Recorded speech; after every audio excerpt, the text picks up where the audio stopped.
aad iyo aad u soo shacbaxay ama waqtiyadii dambe aad iyo aad u soo shacbaxay dhanka iyo baraha bulshada waxa ayaantan dambe ama waqtiyadii dambe socday in ay dadka caanka ama dadka baraha bulshada aad iyo aad ka saameynta leh in muuqaalo aad iyo aad u anshaxun laga duubo ama jiste ahaan muuqaaladaas baraha bulshada lagu soo baahiyo sida la wada ogyahay youtuberkan caanka ama youtuberka Soomaalida badana ee wada garanayso ee CK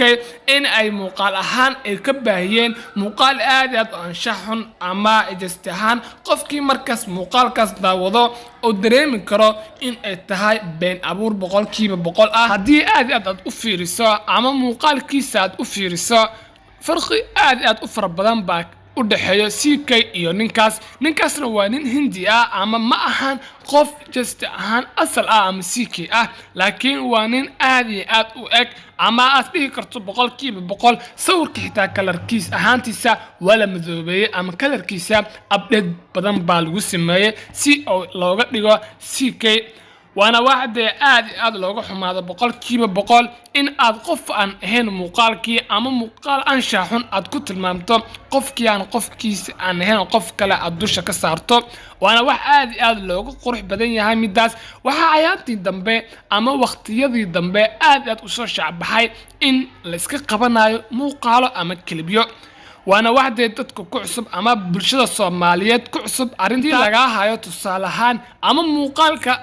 laga hayo maxay saameyn farabadan ama dhibaatooyin farabadan aad dareemi lahayd markaas sababtii tahay adigoo muuqaal laga heen ama qof kale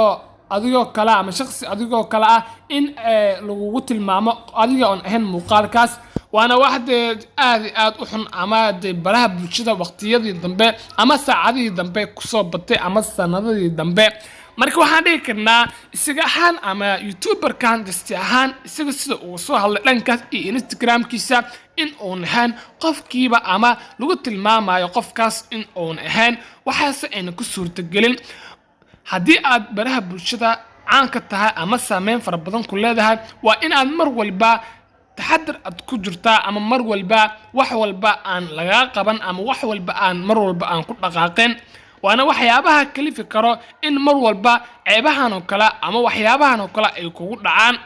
sababtay tahay hadii muuqaal laga qabto ama kilib ahaan laga qabto noloshaada ama sharaftaada dhulka beetaga ee taageernimadaada bulshadu ku taageereysay in ay taageernimada 100% kala laabato sida la wada ogaa ayaantii hore ama ayaantii dambe waxa la isdhex waday gabar sida u taqaanaba in ay dhankaas iyo TikTok caanka ka ah haddana raggii baa loo soo dhigtay oo raggii baaba kabta loo saaraya ebel dumar bay ahayd ama waqtiyadii dambe dhankaas iyo dumarka ay ahayd in muuqaalada ama kilib laga qabto hadda laakiin waxaas way ka gudubtay